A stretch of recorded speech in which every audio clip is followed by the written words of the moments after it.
타이어 스루프 타임즈 2024년 2월 2일자를 진행하도록 하겠습니다. 구독, 좋아요 부탁드리고요. 필요하시면 1.5 배속을 보시기 바랍니다. 1월 물가 상승률 6개월 만에 3m 밑으로 떨어짐이라는 제목으로 연합뉴스 거를 코리아 헤럴드에서 인용해서 보도를 했습니다. 물가가 6개월 만에 이렇게 좀 3% 이하대로 떨어졌다는 것을 표시하고 있는데, 제 개인적인 생각으로는 6개월간의 누적 물가를 얘기해야 옳은 게 아닌가 하는 생각을 해봐요. 그러면 거의 한 17% 정도 6개월 동안 우리가 물가가 올랐다. 저는 그렇게 인식을 해야 된다고 봅니다.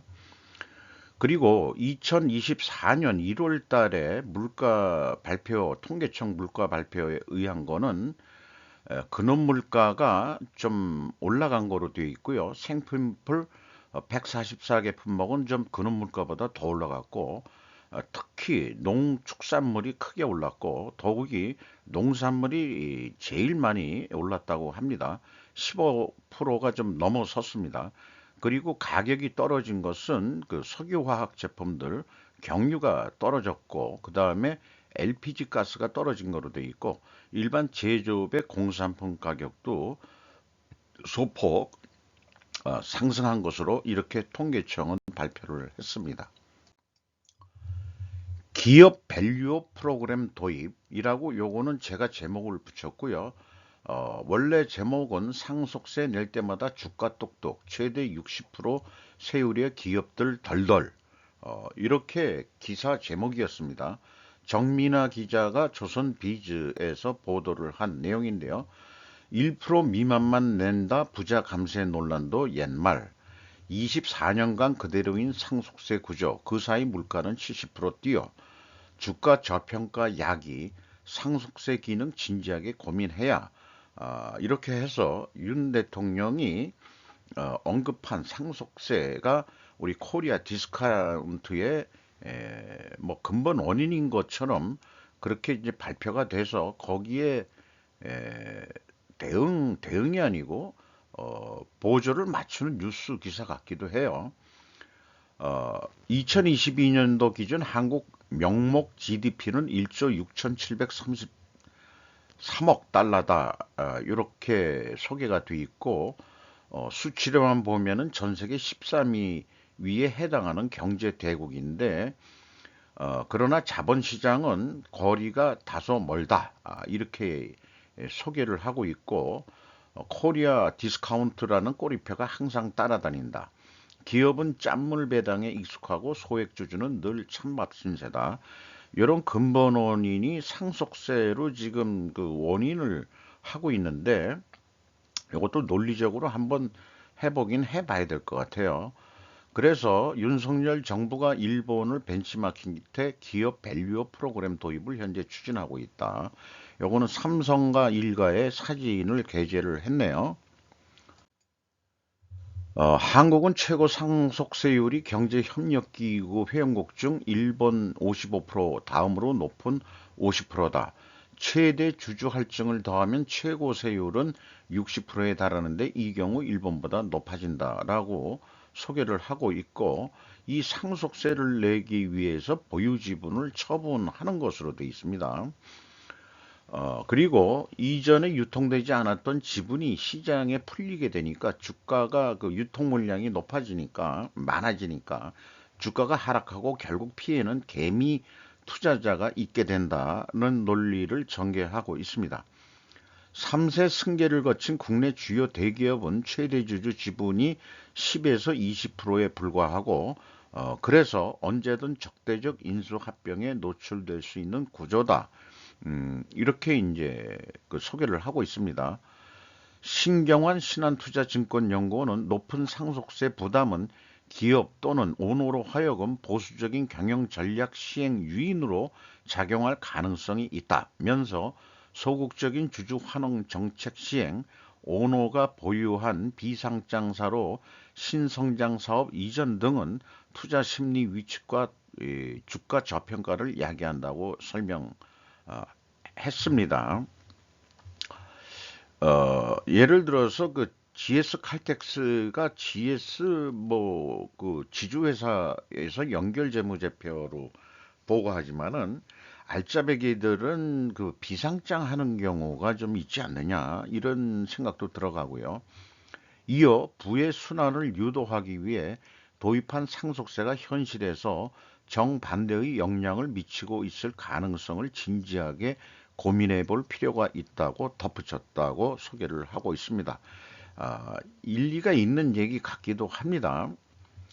글로벌 10위권 경제대국 성장했지만 부실한 주주 친화 정책에 PBR 최하위 하위이고 소유 경영일치 위에 쪼개기 상장 반복하고 있다.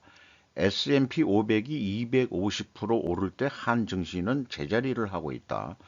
코리아 디스카운트 해소 나선 윤정부 1 벤치마킹 PBR 1배 미만 기업들을 공시해가지고 1 이상이 되도록 기업 지배구조 등 경영 합리화에 더 매진해 달라 이런 얘기를 하고 있습니다. 한국 그만하면 됐다. 사우스 코리아 이너프 이즈 이너프라고 조노선 파인스 헤르메스 수석 포트폴리오 매니저가 뭐 서신을 보낸 게 있다고 그래요. 그는 이 메일에서 한국의 취약한 기업 지배 구조가 코리아 디스카운트의 원인이라고 꼬집었다. 기업 오너는 세율이 최대 60%에 달하는 상속세를 적게 내려고 낮은 주가, 적은 배당을 유지한다고 했다. 자사주를 매입해 계속 보유하는 한국 기업 행태가 대표적인 예다. 미국 등 외국에선 기업이 자사주 매입과 소각을 동시에 해 주가를 부양하는 게 일반적이다. 시장 유통 주식수를 줄이면은 그만큼 가격이 올라간다고 보는 거죠. 그런데 우리나라는 소각하는 회사도 있고 소각 안 하는 회사도 있고 그 지배 그 소유권, 경영권을 방어하기 위해서라도 자사주를 그 사고 있는 경향이 있다고 저는 그렇게 생각을 합니다.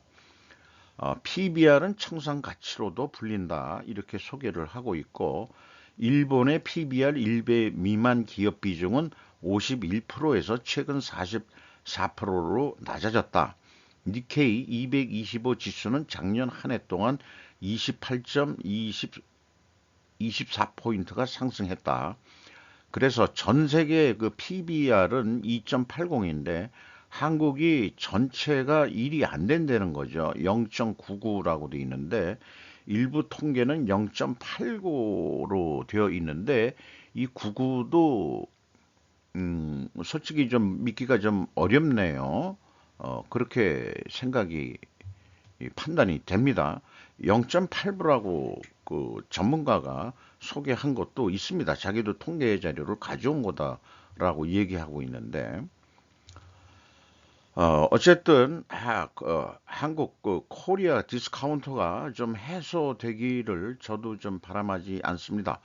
뭐 상속세가 근본 원인은 아니라 하더라도 그 PBR 또 그다음에 배당도 좀 올려야 되겠고 뭐 다 같이 마찬가지일 거라고 생각을 합니다.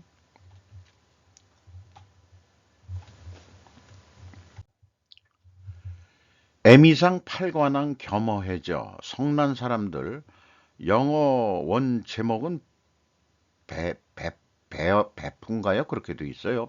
배언가 어디 나왔을 텐데 감독과 스티븐 연 밝힌 글로벌 신드롬이라는 제목으로 헤럴드 팝에서 김지혜 기자가 보도를 했습니다. 이성진 감독, 스티븐 연이 성난 사람들 에미상 수상에 대한 소감, 작품을 통해 전하고 싶은 메시지 등등 쭉 했는데 여기 굵은 글씨로 표시한 과정을 진실되게 그리자는 게 있었다. 이 저기 다 그 동양계 이 한국인과 그다음에 동양계 중국인 같은 여잔데 이 자동차 그 크락션 그 빵 울리는 것 때문에 서로 보복을 하고 뭐 하는 과정에서 서로 너나 나나 같은 사람이구나 하는 그런 쪽으로 그 십부작으로 그렇게 한 건데 상당히 그 어떤 그 분노 심리라든지 보복 이런 것들을 잘 그려냈다고 생각합니다. 창작 활동에서 사랑하는 부분이 그것이다.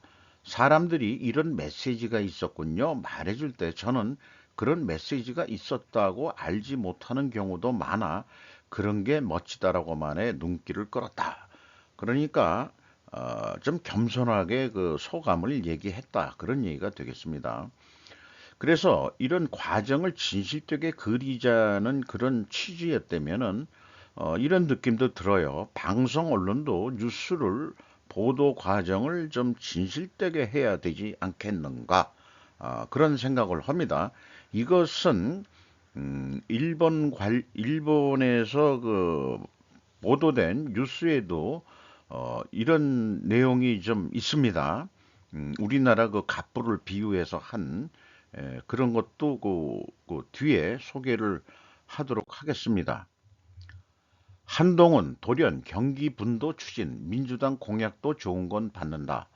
전민구 기자가 중앙일보에서 보도를 했습니다. 좋은 정치는 누가 이기느냐보다 뭘 해내느냐가 더 중요하다고 생각한다고 밝혔다.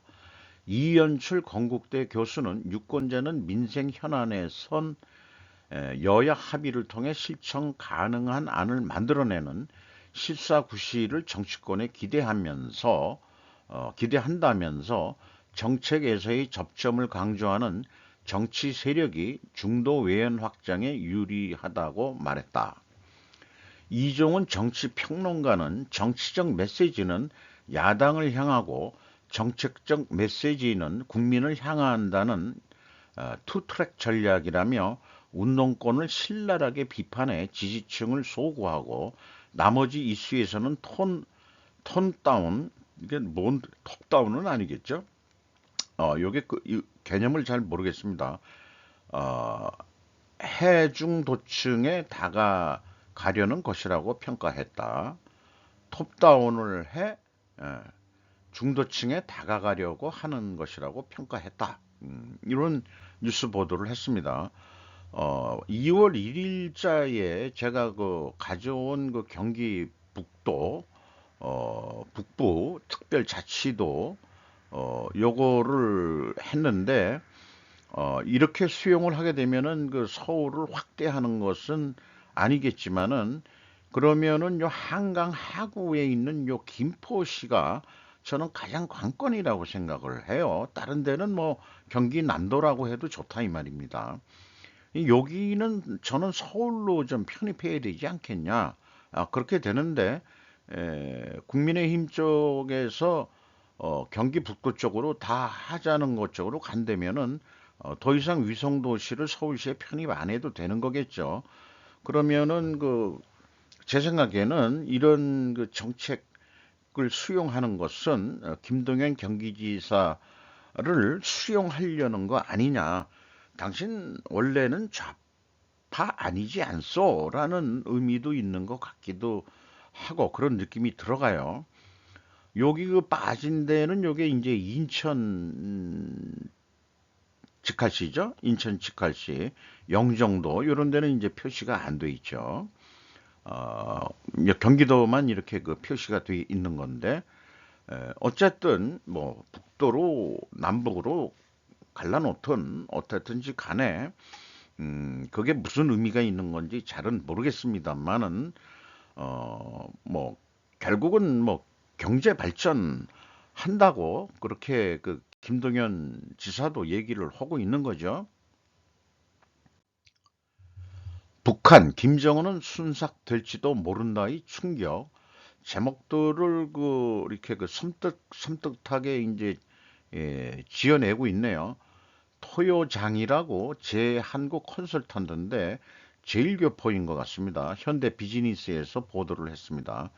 김정은 미국 패배 발언의 공포로 김정은 자폭 리스크가 급부상. 일본, 미국, 중국, 러시아를 둘러싼 긴박 상황의 리얼. 마침내 움직이기 시작하다. 한국, 북한의 새로운 단계. 분명 순삭일 것이다. 라고 이런 소제목으로 풀어나갔는데요. 세상이 떠들어대듯 북한이 단독으로 무언가를 걸어 최악의 상태가 되면 불면 순삭일 것이다. 라는 것이다. 김정은이 자폭할 위험도 커지고 있다는 얘기다. 이렇게 얘기를 하네요. 사실 지금 러시아는 우크라이나에 대한 군사 침공을 계속하고 있고 중국은 러시아의 칼부린 전쟁의 세계적 평가를 보고 노골적으로 북한을 옹호할 수는 또 없다. 이렇게 진단하고 있습니다. 한편 중국은 어떻게든 북한을 수중에 넣어두고 싶은 생각도 있기 때문에 문제는 쓸데없이 복잡해지고 있는 면도 있다. 이런 의견들이 이제 여러 번 저기 뉴스 보도가 됐습니다. 러시아하고 지금 짝짝꿍이 맞아가지고 돌아가는데 중국의 입장에서는 저걸 버릴 수도 없고 그러니까 어떤 중국으로부터 이 김정은이는 어떤 유리한 조건을 받아낼 수도 있는 그런 상황 아니냐는 의견도 있었습니다. 그래서 어떤 시나리오가 기다리고 있는지 그러던 중 김정은은 북한 국방위원장 김정은 북한 국방위원장이 최고인민회의 장에서 전쟁이 난다면 대한민국을 괴멸시키고 미국을 패배시킬 것이라고 말한 것으로 알려졌다라고 얘기하고 있습니다. 댓글 두 개를 제가 캡처를 했는데요. 핵무기는 절대 사용해서는 안 되지만 현대에는 핵 보유가 최대 억지력입니다. 그러니까 결론적인 것은 일본도 좀 핵을 가져야 되는 거 아니냐는 의견 같아요. 밑에 의견도 그런 것 같고요. 우크라이나가 러시아한테 침공을 당한 이유도 핵을 다 폐기했기 때문에 미국이 다 가져갔다 그러고 국방은 책임져 주겠다고 했는데 그게 무슨 국제 외교 문서로 된 게 아니고 무슨 합의서 같은 거로 했는데 그게 효력이 그렇게 높지는 않다. 그래도 뭐 도의적으로 지금 지원을 해주고 있는데 지금 지원이 제대로 안 된다면은 전쟁은 러시아의 승리로 끝나면서 점령한 땅을 다시 경계선으로 휴전이 되지 않겠느냐. 이런 상황이 예측이 된다고 합니다. 하원 자녀세 공제 강화, 기업 주요 세제 감면 부활 법안 통과. 케빈 프래킹 AP 통신에서 보도를 했는데요. 하원이 이 공화민주 양당에서 다 합의가 된 모양입니다. 수백만 저소득 가정의 자녀세 공제를 강화하고 기업들에 대한 세 번의 감세를 강화하는 약 790억 달러 규모의 감세안을 초당적으로 광범위하게 지지하는 가운데 이례적인 일을 해냈다. 정치적 통로의 양적 의원들이 탐내는 정치의 승리를 가져다 주는 조합이다. 우리나라도 뭐 이런 정책들이 나왔으면 좋겠어요. 여야가 합의해가지고 낭비 코로나 시대 프로그램을 조기에 끝내겠다고 밝혔다. 종업원 보유세 세액 공제라는 게 있었는데 코로나 때 청구 기한을 앞당긴다 한다는 것은 그것은 빨리 끝내고 이번 입법에 따른 감세 비용을 상당 부분 상쇄할 것으로 보인다. 이렇게 보도를 했네요. 이 법안은 또한 기업이 차입금을 얼마나 공제할 수 있는지 결정하는 데 더 많은 유연성을 제공한다. 그러니까 종업원을 많이 데리고 있어도 세액공제를 해줬는데 그거를 빨리 끝내고도 기업한테 유리한 것은 차입금이 많은 데는 세액공제를 또 해주겠다. 그러니까 이제 기업이나 국민들 저소득층을 위한 그런 정책들을 하니까 어, 뭐 민주당은 자녀세액 공제를 주로 많이 밀었고 공화당은 이제 기업 쪽을 해가지고 원만히 타결이 된 것 같아요. 그래서 2023년도에는 자녀 1인당 $1,100, 1,800달러, 우리나라 돈으로 보면 한 200만 원 될 것 같아요. 자녀 둘 있다면은 한 400까지 소득 세액공제를 하게 있고, 2024년도에는 1,900달러, 2025년도에는 2,000달러를 자녀 세액 공제를 해주겠다고 합니다. 우리나라보다 아마 높을 거예요. 우리나라 자녀 세액 공제 그렇게 높지 않을 건요. 확실한 기억은 아닙니다만은 100만 원인가 그렇게 되어 있는데, 연봉 한 1억 받는 사람이 1억은 아니고 한 5천 받는 사람이 나중에 근로소득세 정산할 때 세액공제 뭐 요즘 둘 뿐이도 안 낳고 그러고 있습니다만은 그렇게 큰, 근데 미국이 잘 사는 거 국민소득이 높은 나라가 더 이렇게 에, 높게 그렇게 세액공제를 해주네요. 여기에 혜택을 보는 어린이들이 6,100만 명이나 된다고 그러죠. 어, 그 인구가 많으니까 또 애들도 출산율도 계속 괜찮은 것 같고 미국은. 스미스는 하원에서 토론이 시작되자 이러한 각 정책은 미국 기업들이 성장하고 일자리를 찾으며 중국에 대한 경쟁 우위를 강화하는 데 도움이 될 것이다. 결국 이런 자기네 그 국민 복지를 위해서 하는 것 자체도 사실상 중국을 염두에 두고 하고 있다는 거, 이채로운 설명이라고 할 수 있을 것 같습니다. 이 법안은 또한 저소득 가구를 대상으로 하는 임대주택의 건설 또는 회생에 대한 세액공제를 강화하여 전국적으로 약 20만 가구의 주택을 추가할 것이다. 저소득 가구에 대한 혜택도 준다. 그것은 극심한 주택난과 치솟는 물가를 가진 주 의원들의 핵심 우선순위였다. 그리고 이는 특정 자연재해로 인한 희생자들과 오하이오주 동팔레스타인의 열차 탈선 사고가 손실에 대한 보상으로 받는 지불금에 대해 거액의 세금 고지서를 받는 일이 없도록 보장할 것이다. 우리나라는 뭐 대형 사건만 터지면 특별법 해서 그냥 계속해서 그 연금식으로 뭐 피해 보상을 연속으로 주는 모양인데, 그런 거는 일시적인 거로 끝나고 미국에서는 그런 보상금에 대해서도 세금을 받는 모양이에요. 어쨌든 수입이니까. 근데 이런 거는 이 특별 자연재해나 그 열차 그 탈선 사고로 상당히 많은 사람이 죽었다고 그러죠. 음. 자, 우리나라 같이 먼 놈에 그렇게 특별법을 만들어 가지고 그런 거는 좀 지양해야 되지 않겠냐. 또 재정도 지금 뭐 적자 쪽으로 갈 확률이 높아지고 있는데, 작년에 세수도 많이 안 거친다고 했죠. 이 젊은 하원 의장, 그 공화당 소속이죠.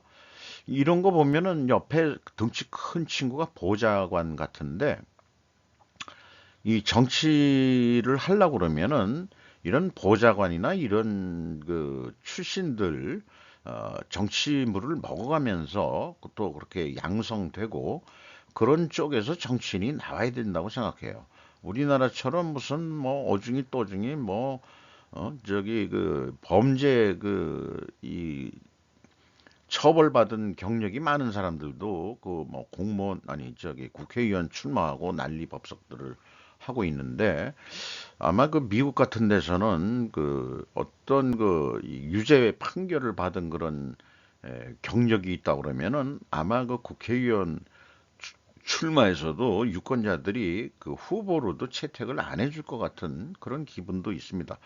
우리나라는 그놈의 공천제 가지고 공천 장사를 해먹는 나라죠. 정치한답시고 돈벌이를 하는 거라고 하고 있습니다. 공천제라는 거는 말이 안 됩니다. 그거는 권력 형성을 하게 되고, 미국은 국회의원 나가려고 그러면은 그거 뭐 후보에 오른다 그러도 경선을 통해 가지고 그런 식으로 하는 거죠.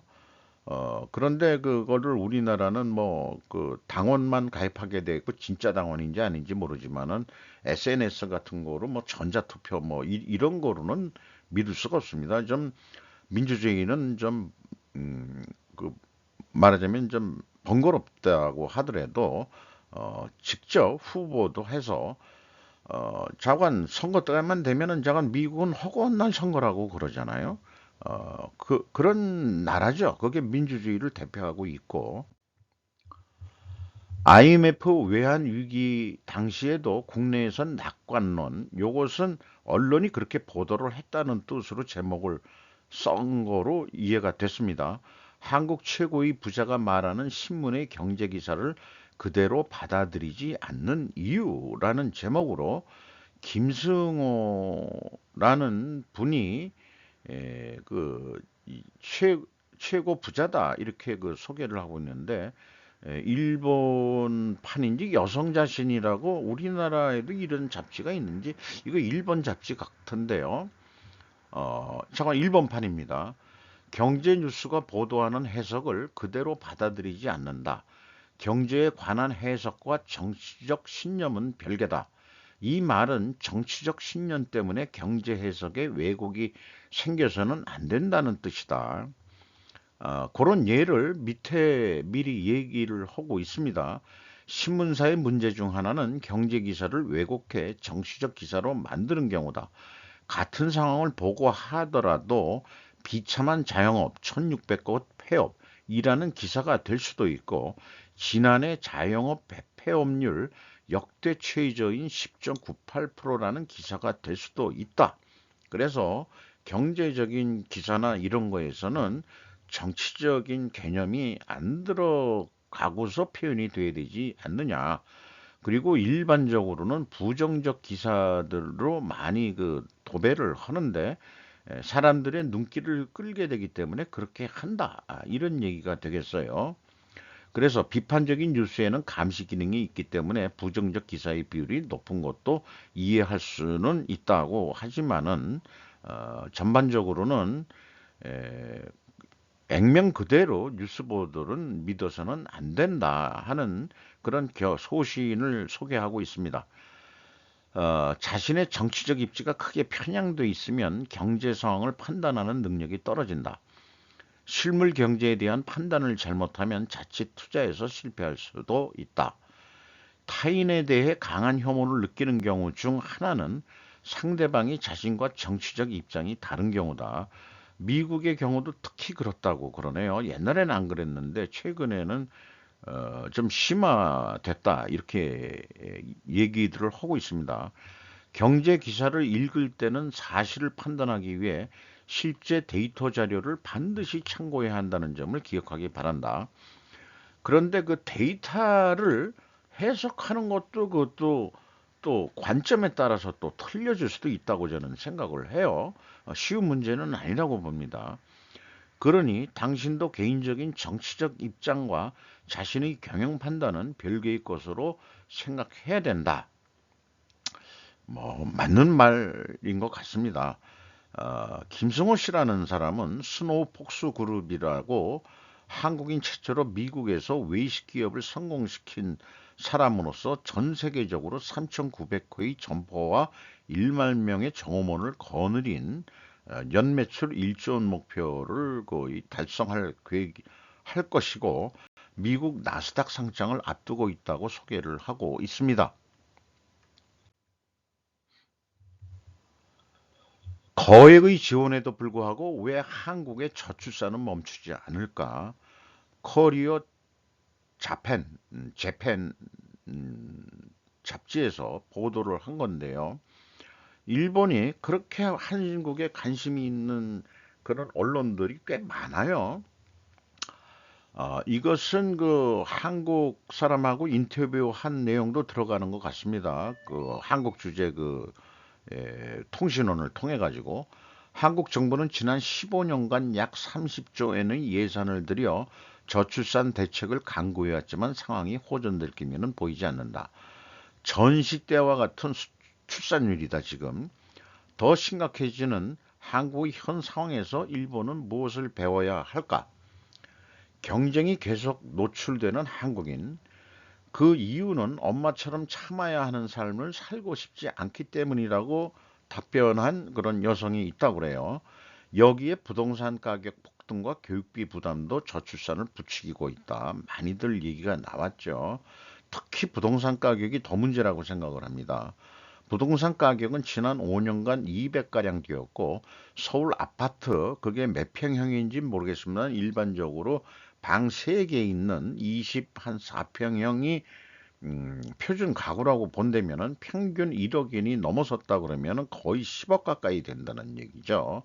아파트 한 채에 10억인데 1억 받는 연봉 있는 사람이면은 한 푼도 안 쓰고도 10년 걸리고 그다음에 또 반만 저축을 한다 그래도 20년 걸리고 그러니까 대출을 받아가지고 평생 갚아나가야 되는데 옛날에는 아파트 가격이 팍팍 뛰었으니까 차액으로 차입금도 갚고 그래서 집 한 채가 생기고 어, 더 작은 평수를 얻게 되고 뭐 이런 게 팔고 사고들이 많이 일어났던 게 현실이죠. 음. 그렇다면 저출산 대책의 효과가 나타나지 왜 안 나타나느냐라고 질문형으로 어, 그 기사를 끝냈어요. 그래가지고 이제 더 자세한 걸 보려고 그러면은 이 기사는 프리미엄 회원 한정입니다 해서 프리미엄 회원은 돈을 내야 좀 보는 거죠. 그렇게 또 장사를 하네요. 그래서 약간 맛을 보여주고 있는 거는 그러나 보다 근본적인 원인은 우리 예상을 훨씬 뛰어넘는 남녀 관계 악화라고 필자는 쓴다. 여성들이 사회에 내동댕이 치는 네 개의 노. 이게 뭐 애 안 낳겠다, 애 결혼 안 하겠다, 그런 건가요? 그런 거에 뭐 네 가지 어디 들어본 것 같은데. 근데 쟤는 좀 진화론을 옹호하는 입장에서 옹호라기보다도 그런 입장에서 볼 때는 좁은 국토에 너무 많은 인간들이 살고 있기 때문 아니냐. 일본은 한국보다 산지가 더 많은 나라이지만 우리나라 국토 자체가 우리보다는 크죠. 산지가 우리보다는 더 많다 하더라도 평야 지방의 전체 면적은 우리나라 남한 면적보다는 훨 많은 거겠죠. 그러니까 그 인구 밀집도라고 그럴까요? 그것이 우리나라보다는 좀 덜할 겁니다. 대도시나 이런 것도. 근본 원인은 남녀 관계가 아니라고 저는 생각하고 싶어요. 진화론적으로 보면 너무 많은 개체 수는 자연 감소로 나타나는 거 아니냐. 저는 이렇게 생각을 합니다. 그래서 지방 분산 발전한다, 균형 발전한다, 뭐 한다 그러지만은 한번 그 물리적 현상이 서울에 돈이 있으므로 어, 그쪽으로 인구가 모이는 거죠. 근데 우리 그 미국만 하더라도 수도하고 뉴욕은 경제 도시고 수도 워싱턴은 그 정치 도시죠. 근데 우리나라는 그 서울에 정치, 경제 뭐 오만 것들이 다 몰려 있으니 사람이 모일 수밖에 없는 겁니다. 그래서 행정도시만 뭐 저기 그 내려간다고 해서 세종시 내려간다고 해서 되는 것도 아니고 국회 자체가 내려가야 돼요. 국회 자체가 세종시에 내려가야 되고 어 그 대통령실도 그 저기 워싱턴에 있겠죠. 그게 내려가야 되는 거지. 이게 이 서울이 인구가 줄지 않고 서울에 모이는 이유들은 이게 경제하고 정치하고 이렇게 엮여가지고 돌아가니까 지방 균형 발전 그거 말만 그렇게 경제만 발전시킨다고 해서 거기가 인구가 늘어나고 그러지는 않을 거다라고 저는 생각을 합니다. 의사결정에 여성이 관여해야 실적 오른다. 남녀 격차 해소는 일본 경제 활성화의 필수 조건인 이유. 아까 그 저출산의 근본 원인이 남녀 관계 악화라고 그랬는데 그러면은 그게 젠더 뭐 이런 쪽으로만 표현해야 될 성격은 아닌 것 같고요. 프레지던트 2024년 1월 12일자를 제가 그 찾아봤습니다. 이 글을 쓴 사람은 하마다 고이지라고 예일대 명예교수인데 나이가 한 80이 됐는데 아주 그 저술 활동을 아주 활성하게 하고 있어요. 예일대를 나왔다 그러면은 뭐 대단한 그 학문을 뭐 경력을 일본에서도 그 미국 유학파들을 많이 좀 인정해주고 있는 모양이죠. 우리나라는 일본 유학은 요즘 쳐주질 않죠. 미국 다 갔다 와야 됩니다. 하버드. 남녀 격차 연구 노벨상을 수상한 사람을 소개하는데 미국도 지금의 미국 사회에서도 남녀 임금 격차는 완전히 해소되지 않고 있다. 고임금에도 구속 시간도 긴 상급직에 종사하는 여성이 육아 때문에 경력을 중단할 수밖에 없어 소득이 저하되는 문제가 있다. 그리고 그 사이에 동료 남성들이 먼저 출세해버려 임금 소득 차이가 지속돼 간다. 이상과 같은 메커니즘을 연구하여 2024년도 노벨 경제학상을 수상한 사람이 클라우디아 골딘 하버드대 교수였다. 아니 일반 상식적으로 뭐 좀 알고 어느 정도 알고 있었던 건데 그거 가지고 경제 노벨 경제학상을 받아요? 뭔가 그 확실하게 연구를 한 게 있겠죠. 아주 많은 데이터를 동원해 가지고 남성과 여성에는 생물로서의 역할이 다르므로 특히 이 부진한 영역이 있어야 마땅할 것이다. 서로 확실히 이과의 연구자는 남성 쪽이 수가 많기 때문에 그 사실을 지적하는 것 자체는 문제가 없지만 그렇다고 경쟁 조건이 열악했던 여성이 연구에 적합하지 않다고 판단하는 것은 섣부른 일일 것이다. 그 맞는 얘기가 우리나라 뭐 여성 과학자가 무슨 뭐 미국에 뭐 또 상도 받았다고 그러죠. 어, 그러니까 뭐 요 표현은 맞는 얘기인데 기존에 이제 남성들의縄張리를 여성들이 이제 들어오니까 그런 관계가 좀 허물어지고 있는 거고 거기에서 또 남녀 갈등이 일어나는 거일 수도 있겠다 생각하는데 일본의 여성 임원 일본은 역원이라고 표현하네요. G7 중에서 일본이 제일 꽁치다 이렇게 얘기를 하고 있어요. 우리나라는 이거보다 더 낫겠죠. 음, G8에 들어가려면 이거 여성 임원부터 좀 많이 늙어야 되겠네요. 그래서 이 하마다 고치라는 그 분이 쓴 다른 뉴스가 있습니다. 자유주의자인 내가 그렇게 생각하는 이유라는 제목으로 프레지던트 온라인에서 보도한 내용인데요. 2016년 도입된 장단기 금리 조작 되돌려야 하나. 그래서 뭐 쭉 그 저기 그 일본의 그 상황들을 설명을 하고 있는데 요 그림은 그 이 장기 그 국채나 뭐 이런 것들은 이제 고금리고 단기는 뭐 저금리다 뭐 이런 방향으로 뭐 가고 있다는 것을 얘기를 하고 있습니다. 그래도 요거는 한번 읽어봐야 될 것 같네요. 이 우상향일 경우 통상적인 대출의 경우 보다 긴 기간의 대출이 짧은 기간의 대출보다 대출자에 대해 위험성이 증가한다고 생각되므로 만기까지의 기간이 긴 것이 이자율도 높다. 이렇게 돼가지고 이율 곡선은 일반적으로 우상향으로 생각되고 있었는데 요거는 좌하향일 아니 우하향일 경우인데 예를 들면 금융정책이 장래 금융 완화의 방향을 향하고 있어 금융시장에서의 단기금리가 저하한다고 생각될 때이다. 투자자들이 미래 단기금리가 현재보다 낮아질 것으로 예상하면 수익률 곡선의 기울기는 우하향할 수도 있다. 이렇게 이제 그림으로 두 가지를 설명하면서 미국 경제정책 올해도 점검해야 된다. 일본 입장에서는. 그렇게 해서 인플레를 대비해 가지고 금리가 인상되는 거를 마음의 준비를 해서 좀 해야 된다는 게 이게 전반적인 취지로 얘기하는 것 같습니다. 더 나은 성과를 내는 것은 여성이 참여하는 기업들이라고 또 소개를 하고 있어요. 그래서 뭐 일본만이 아니고 그 남녀 격차나 뭐 저출산율에 대해서 뭐 한국의 그거를 보고서 일본이 배워야 할 점은 뭐냐 했는데 일본 자체도 일본 경제 활성화에 남녀 격차 해소는 필수다.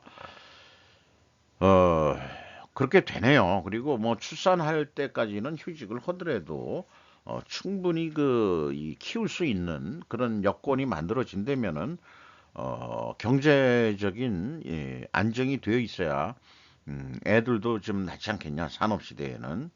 옛날에는 농업 시대 때는 그 인력이 노동력이기 때문에 그게 재산이죠. 자식이 많은 게 농사를 질 수 있는 인력이 많으니까. 지금은 산업 시대에는 그 자식만 나도 그 재산 나중에 나눠주는 것도 문제고, 노동력들은 일반 자기 가족이 아니고 이 남들을 써야 되는 거기 때문에 적게 써야 되는 거고. 그래서 이제 시대가 농업 사회에서 이제 산업 시대로 된 지 뭐 몇백 년뿐이 안 됐잖아요. 그리고 그게 이제 또 인구를 기하급수적으로 그렇게 세계 인구를 키워왔는데, 지금 저는 출산율 저하, 그래서 뭐 언론에서 얘기하듯이 한국 소멸 뭐 이런 식으로 얘기를 하는데 아닐 거예요. 중국도 인구 줄어야 되고 우리도 줄어야 되고 인도는 계속 늘어난다고 하지만은 그것도 이제 어느 정도 한계가 오면은 내려가기 시작할 겁니다. 지구가 견뎌내질 못하는 거죠. 그만큼 땅덩이가 넓으니까는 인구를 수용할 수 있으니까는 인구가 늘어났는데, 이제 산업이 발전할 만큼 발전했으면 더 이상 노동력이 필요 없다 이 말이에요. 그러니까 내려갈 수밖에 없고, 도시화가 되면은 좁은 땅덩어리의 인구 밀집도가 근처에 어깨에 부딪히고 그 정도가 된다면은 동물들도 새끼들을 안 낳는다고 하기 때문에, 인간도 저는 동물이라고 보기 때문에 우리가 느끼지 못하는 사이에 남자들은 정자수가 감소하고 또 그렇게 된다는 거예요. 그렇게 보는 것이 더 합리적이지 않겠느냐, 이렇게 생각하면서 2월 2일자를 마치도록 하겠습니다.